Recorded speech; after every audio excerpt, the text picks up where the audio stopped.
سلام. شاهد أسيست اللاعب الجزائري ونجم المنتخب الوطني الجزائري إسماعيل بن ناصر على المقاس.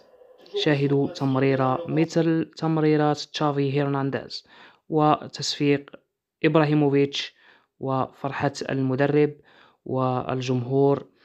يعني كان في الأول الهدف محل شك، لكن احتسب الهدف بعد ذلك بعد مشاورات مع حكام الفار.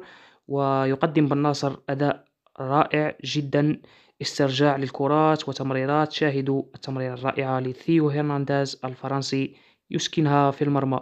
نتمنى التوفيق لبن ناصر في بقية المباراة، أو في بقية دقائق المباراة. شكرا.